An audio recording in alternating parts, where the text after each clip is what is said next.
Empire.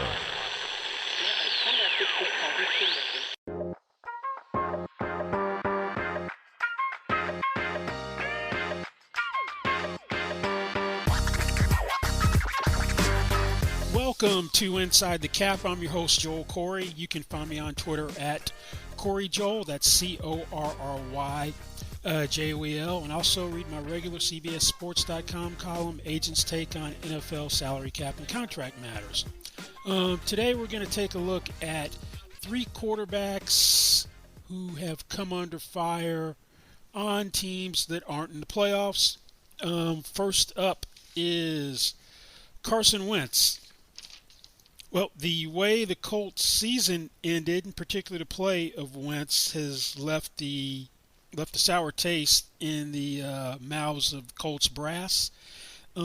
Colts are sitting in the driver's seat, controlled their own destiny for a playoff berth, but losing to the Raiders in Week 17, and then inexplicably not being that competitive in a loss to a then 2-14 Jaguars team is inexcusable. So, although the Colts have strong offensive line, the NFL's best running back, a league-high 7 Pro Bowlers, they're sitting at home watching the playoffs. They were 11-5 in 2020, 9-8 this year, and some of the comments after the season about Carson Wentz were a little eye-opening. You had Frank Reich, who was his biggest supporter, wasn't committed to him being the starting quarterback next year, and general manager Chris Ballard made some more pointed comments in his end-of-the-season press conference. He talked about the need for Wentz to make layups instead of the big, spectacular plays. That's always been a criticism of Wentz. And also questioned his accuracy and mechanics, which calls into question his decision-making at quarterback. Definitely expressed that he wants a long-term solution at quarterback instead of going with the Band-Aid approach at quarterback. Well, let's look at those final two games for Wentz were dreadful. There's no question about that. And then if you go back to second Colts Titans game, trying to make the spectacular play probably cost them that game as well. But you gave up what is now a first and a third round pick for Carson Wentz. Most teams don't give up on a quarterback after 1 year if you give up that type of draft capital. So that kind of tied into why I thought the comments were surprising to me. Now, Colts are in pretty good shape cap-wise, the way I look at it. Once you have a full complement of your top 51 there, they're probably going to have right around $43 million in cap space. So now let's look at Wentz from a contractual standpoint. There are now 3 years left on the contract. There's about $81.7 of salary left on Wentz's contract. One of the things that was done when he was brought in was that he was supposed to originally make $25.4 million in 2021, but the contract was adjusted so that you moved $5 million of a $10 million third day of the 2021 league year roster bonus to 2022. So he took up less cap space this year. And because he was someone who was going to be eligible for the 17th game check as a benefit under the CBA, that was going to go away with this change because it was more than just a simple contract restructure. So then you had to add in the equivalent of a 17th game check for each of those remaining years in the contract. So that's adding money onto the cap, which was just considered a benefit under the collective bargaining agreement, no cap charge. So when you move the $5 million of the roster bonus from the third day of the league year in 2021, you turned the $5 million into a July 27th injury guaranteed only roster bonus. You moved the $5 million to a third day of the league year injury only guaranteed roster bonus for 2022, which will be March 16th. It's upcoming March 16th. But you also changed how the guarantee worked that he had for 2022. His 22 base salary, when they got him, had $15 million, which was already fully guaranteed, and then $7 million was going to become fully guaranteed on the third day of the 2022 league year. One big change in this whole reworking of the contract: the $15 million now has no offset. The $7 million, which becomes guaranteed on March 18th, does have an offset. So you don't have any bonus proration in the deal because that all stayed with Philadelphia in the trade. But if you get rid of Carson Wentz, you're going to have $15 million of dead money. Right now his cap number is $28,294,119. So you're going to pick up $13,294,119 in cap space, but that's $15 million of dead money that basically you can't do anything about because there's no offset. And the thing is, you got to make a move before the third day of the league year, because at that point you got the whole $22 million of base salary guaranteed, 7 subject to an offset, and then you've paid the $5 million roster bonus. So it would have to be a quick decision on Carson Wentz. He was better than he was in 2020. So if you'd asked the Colts 2 weeks ago, or heading into final 2 games, what they thought about Wentz, they probably would have been satisfied with what he did. Those last 2 games were just awful. Interestingly, statistically, on some levels, he was pretty similar to what he was in 2019 when the Eagles made the playoffs with a 9-7 record. In 2019, he completed 63.9% of his passes. This year, 62.4%. He's never been a guy who's had a very high completion percentage. 27 touchdowns, 7 interceptions in 2019. 27 touchdowns, 7 interceptions, 2021. Passer rating of 93.1. 2019, passer rating of 94.6 in 2021. Also doesn't help that the Eagles trade him. Now they've got the picks. Jalen Hurts takes over. They take a guy off the Indianapolis coaching staff, Nick Sirianni. They're in the playoffs and playing the Buccaneers while the Colts are sitting at home. That doesn't help either. So realistically, what's your upgrade? Yeah, let's say you cut Wentz. What's your upgrade? And I don't really think a team is going to cut the guy after giving up that draft capital. Not 1 year in. So I know there's a clamoring to get rid of Carson Wentz, move on. Now, does anyone really want to trade for Carson Wentz? I was surprised there was a trade market last year, but the one team that made the most sense was Indy because of the Frank Wright connection. But there are going to be a ton of quarterbacks potentially in the veteran market, so it's not like your typical year where there may be 1 or 2. I think it's probably more realistic that Wentz has 1 more year to prove himself, and you cut the cord, rip the Band-Aid off, move on this time in 2023 if things go wrong again. One thing you might want to consider if Wentz is your guy for next year is bringing in his security blanket, who was rumored to be traded. There's a lot of speculation in the offseason. Zach Ertz would be traded to the Colts. I thought it would have made sense to try to fold him in to the Wentz trade. That didn't happen. But Zach Ertz proved that there's some gas left in the tank. I know he's turned 31 in November. But from the time he was traded, after the 6th game played in that Thursday night game, the Eagles against the Buccaneers, his 56 receptions, second most among tight ends since he was traded. His 574 receiving yards, 6th. You project out his stats over the complete 17 games for what he did for the Cardinals. 87 catches, 887 yards.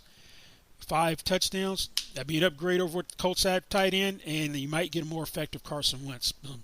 So I think Carson Wentz has got one more year to prove that he is part of the solution and not the problem in Indianapolis. Now, let's turn our attention to Baker Mayfield in Cleveland. Kevin Berry did the opposite. He gave Baker Mayfield a strong endorsement right after the season. That's the GM for the Cleveland Browns. And he expects Baker Mayfield to rebound from an injury-plagued season. So I'm not only going to read so much into what Andrew Berry said, because if they were fully committed to Baker Mayfield, he'd already have a contract extension. This is kind of a lost year for Mayfield. Disappointing for Cleveland, 8-9 record. They thought they would be building upon last year when they lost to the Chiefs in the divisional playoffs. Mayfield's shoulder injury and other injuries, he didn't have a very good year. So I wouldn't extend him. There's no amount of money I'm extending Baker Mayfield's contract. He's on the 5th-year option for $18.858 million. That was fully guaranteed when you exercised it. And in a weird way, you're better off than if it had been how the options used to work, where they were only guaranteed for injury. When you exercise them, then become fully guaranteed the first day of the following league year, which would be this upcoming March 16th. Because of the shoulder surgery that Baker is having, you'd be stuck anyway because the injury guarantee would kick in, and it used to be based solely on draft position. As someone who was one of the first 10 picks, your option would have been the transition number for this year, 2020 for 2021 league year for quarterback. So you'd have the same option amount that Lamar Jackson has for this year, $23.016 million. So that's about $4 million, a little over $4 million.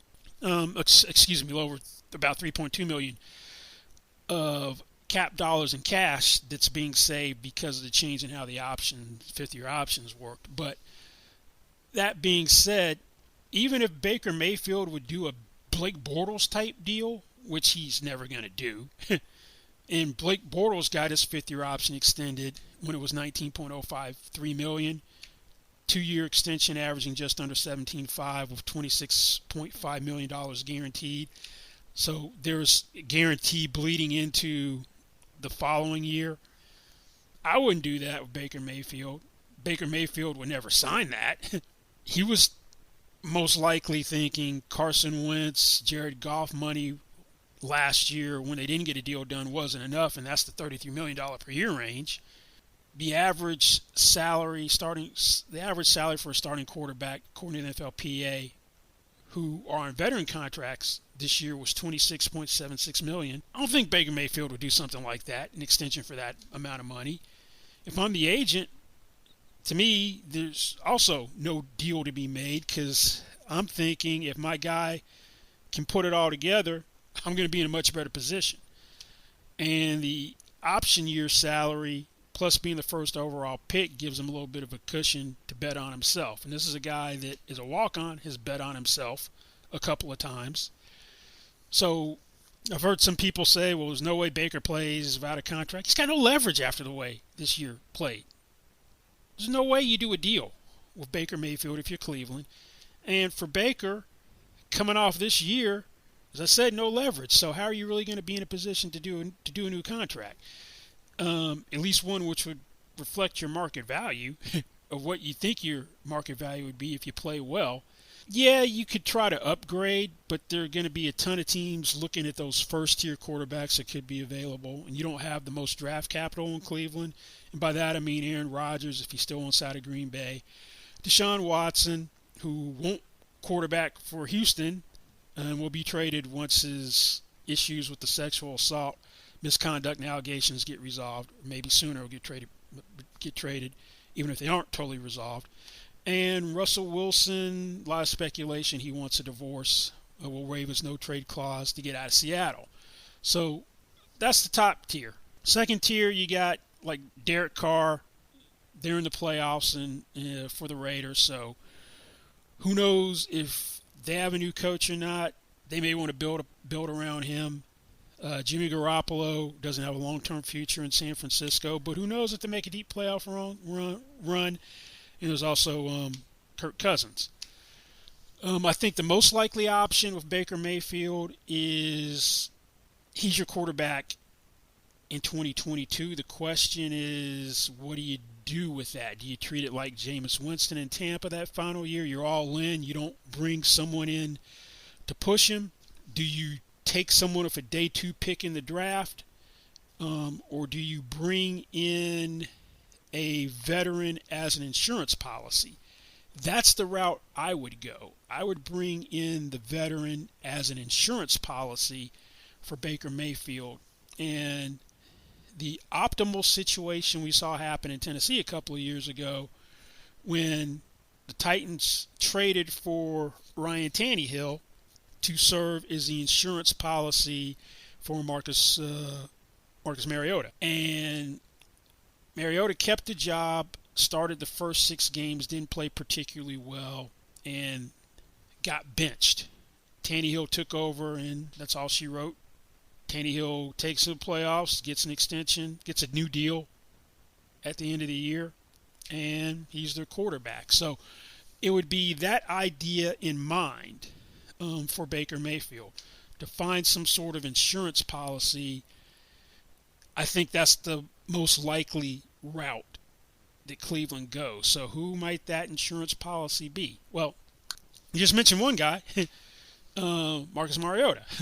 He's been backing up Derek Carr for the Raiders past couple of years, and Raiders fans have had this weird, at least when I look on Twitter, had this weird fascination of him to get playing time and them to put Carr on the bench either totally or for stretches in the game, particularly when the Raiders were going through the losing streak before they started winning games at the end of the year. He's dealt with the situation from reverse, former number 2 pick. Another guy, and one who has a tie to Kevin Stefanski, the head coach, Teddy Bridgewater. He's not going to be the starting quarterback in Denver, most likely, for 2022. He was the Vikings' first-round pick, I think, in 2014, and then had that gruesome knee injury he recovered from. Things didn't work out in Carolina when he left the Saints to go there in free agency, and they traded him to Denver. That might be someone. Another guy would be Mitchell Trubisky, who is now backing up Josh Allen in Buffalo. Thing is, if you tried to trade Baker Mayfield, I would look at probably the Sam Darnold compensation is something that you would try to get. Maybe that would be a 6th-round pick, which was in 2021, 2nd-round pick in 2022, and a 4th-round pick in 2022. But I still think the most viable option, or what's probably going to happen, is Baker Mayfield's the quarterback in 2022. This will determine whether he's there beyond. There's a upgrade over Case Keenum at quarterback, and if you brought in someone like this, then Keenum's probably gone. I don't think you bring in a quarterback to be better competition. Keep Keenum around, especially when Keenum's making, I think, 6.5 next year. And that's how much cap space you would save as well for getting rid of Case Keenum. So I think Baker Mayfield's got one more shot in Cleveland to prove that he's the guy. If not, there'll be a different starting quarterback definitively in 2023. Mayfield's played great second half of his rookie year, played great second half of 2020.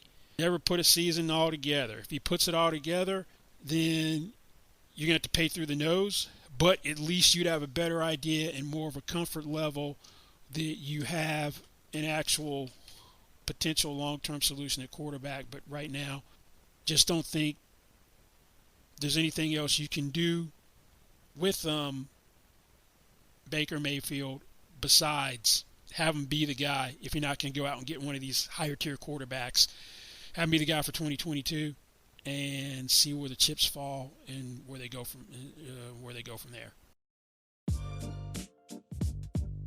Now, the final guy to take a look at is Minnesota Vikings quarterback Kirk Cousins. Vikings are making wholesale changes. Mike Zimmer, the head coach, and general manager Rick Spielman were both fired. Big thing is what to do with Cousins. Cousins was first signed in 2018 as an unrestricted free agent after playing 2 seasons with the Washington football team under franchise tags. They gave him the first fully guaranteed, lucrative contract for a veteran player, signed for 3 years, $84 million. Deal was worth up to $90 million with incentives. Cousins was brought in to help a 2017 Vikings team that advanced to the NFC Championship game be a consistent Super Bowl contender. Cousins got an extension in 2020 because of a tight salary cap situation and the way the contract was structured. Had he played it out, there was a clause preventing the Vikings from designating him as a transition player, and he also had a no-trade clause. Third franchise tag would have been $44.64 million. So to get $10 million of cap relief, they gave him a 2-year, $66 million extension worth up to $70 million in incentives. There's $61 million fully guaranteed, but his $35 million base salary in 2022, the final year of the contract, was guaranteed for injury at signing, but became fully guaranteed on the third day of the 2021 league year, this past March 19th. So Cousins right now has the third highest cap number in the league at $45,166,668. Most people think his cap number is $45 million. They're not accounting for the fact that the $500,000 workout bonus in 2020 was prorated over the 3 years, 20 through 2022, because it was fully guaranteed when the extension was signed. Now, some people are still under the misconception that there's a no-trade clause. That was only in the first contract. Also under the misconception that there's still the no franchise, the no transition designation clause. That did not make it into the new contract. But the problem is how much it would cost to franchise or transition Cousins in 2022 if you decided to have him play out the contract. If you did that, it's $54 million to have him be a transition player, 20% raise, and 144% of basically his 2022 salary cap number. So it's going to be $64.8 million to franchise him. So that's part of the problem. Then the Vikings, on the surface, aren't in great cap shape, even though there are a couple ways to work around it. But according to FLPA data, when you factor in the top 51 cap numbers, the cap's going to be $208.2 million. They're about 7-8 over the cap. So that cap number of Cousins as is an albatross around their neck to a degree.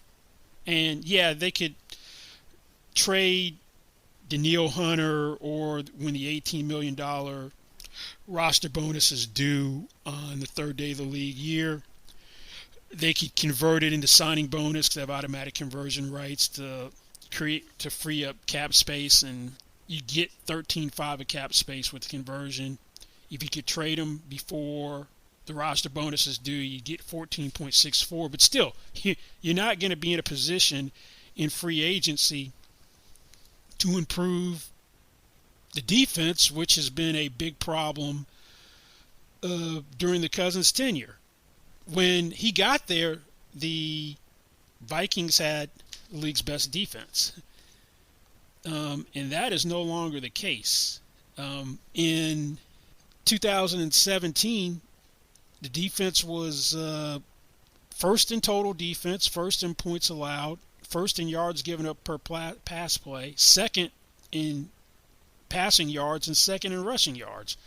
The 2021 Vikings had one of the worst defenses in the league. 30th in total defense, 28th in passing, 26th against the run, 24th in points, 25th in yards given up per pass play, 29th yards given up per run play. So that's a big part of the problem. Cousins and how he's played, statistically, he looks great. Looks fine. Because you got a guy that over the 63 game regular season games he's played, and the Vikings are 33, 29, and 1. Problem is they have one playoff berth in the 4 years of Cousins. And in this year, Cousins in the most important game of the year in week 17 against the Packers. And he's unvaccinated, and he tests positive for COVID, misses the game, and they get blown out, and they go to playoff hopes. They end up 8-9 when he came back, and they beat the Bears in the season finale, regular season finale. But statistically, a lot worse quarterbacks you can find than Cousins. During his Vikings tenure, he's 7th in the NFL in passing yards, with 16,387. He's got thrown 124 touchdown passes, 5th, only 36 interceptions. His interception percentage is 1.69%. That's 5th. His completion percentage, 68.4. That's 4th. And has a passer rating of 103.5. That's 6th. And for those last three categories, I looked at only limited to quarterbacks who had 896 attempts, passing attempts, because to qualify for league rankings, you need 224 pass attempts. So multiply that by 4, you get 896. So with Kirk Cousins, basically, you got a guy who's going to throw for 4,100 yards every year, 31 touchdowns, only 9 interceptions. You can do a lot worse than that. Problem is, against playoff teams in each of those 4 years, teams that made the playoffs that year, they're 4-21. So the Vikings weren't bringing him in to compile stats. They're bringing him in to help them get over the hump. Now, I don't know what the new head coach, GM, are going to do when they are eventually hired. But if you kept Rick Spielman, I thought that suggested more of wanting to just keep status quo and have him play it out. That still may be the case. The problem is you don't have anyone on the roster who's ready-made to come in and play. It's not Kellen Mond. He was barely active this year. Sean Mannion was the top backup, so you can't say he would be someone that would be ready to come in and start in 2022.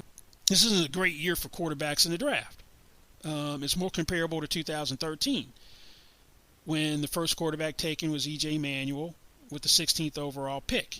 Yeah, quarterbacks get overdrafted, so maybe one goes in the top 10. But if you keep that cap number as is, at the $45,166,668, you're not making a splash in free agency. You're not going out in the first wave and really being able to sign a player. So that's the problem there. Plus, you're not going to be in a position to keep him after the year. As I said earlier, the franchise and transition tag options are too cost prohibitive. Cousins doesn't have much of an incentive to add voiding dummy years to do a salary conversion to help you. You have automatic conversion rights, but when you add the voiding dummy years, you actually need the permission and consent of the player. You get at best a compensatory third-round pick in free agency in 2024 for losing him in 2023 free agency. Now, I try to look into trading Cousins, but that may be a difficult transaction. As I've discussed earlier, you got that first-tier quarterbacks, and then you got Derek Carr, Jimmy Garoppolo, as I said, who's in the second tier of Cousins. Now, from a draft capital standpoint, Carson Wentz can go for a first-round pick and a third-round pick. See the Vikings wanting that. He's a better player than Carson Wentz. And worst-case scenario for draft capital, it should be like the Alex Smith trade a couple of years ago in 2018. Now it's more than a couple of years ago. It's basically 4 years now. Time flies.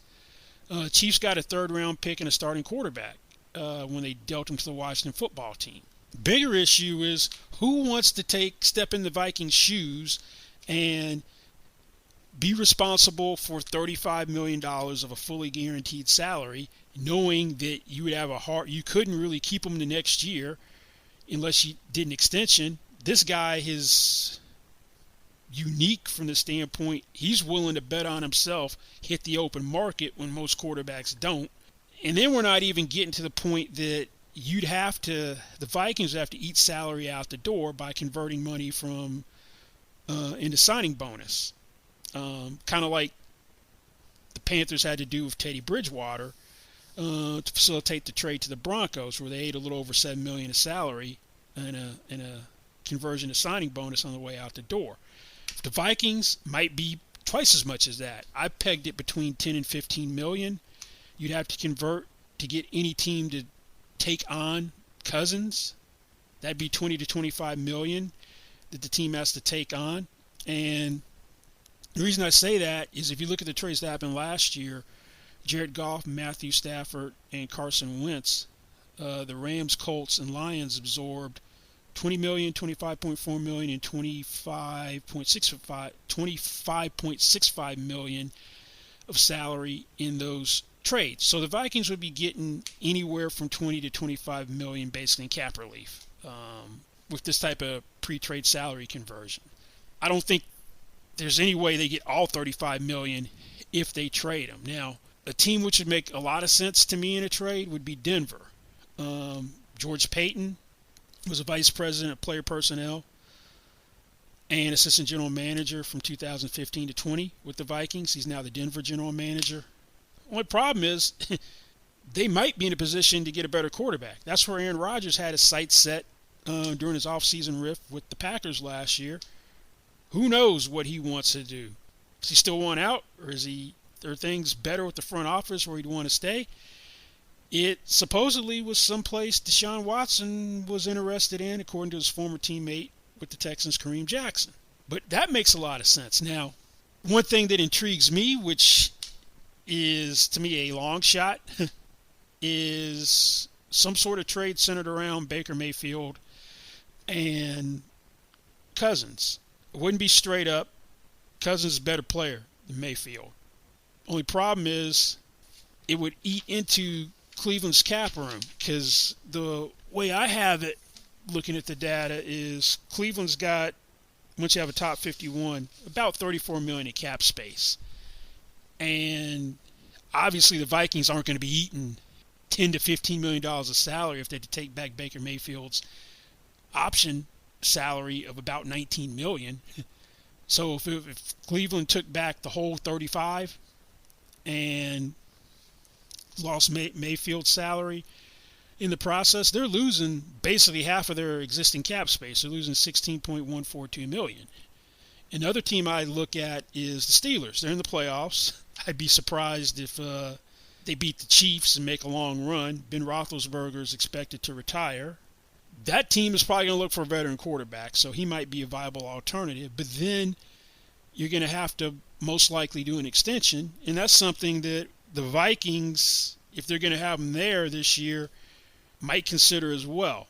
I don't know how the fan base will feel about that, but this is a guy that hasn't shown any inclination to give a home team discount to anybody. He's capitalized on his circumstances for maximum financial gain every time. So just kind of right now, his contract makes him the 8th highest paid quarterback in the league. When he signed the first Vikings deal, it became the highest paid, and when he got to 33 million, made him the 5th highest paid. So if you take the average of the 10 highest paid players in the league, that average is right around 37.75 million per year.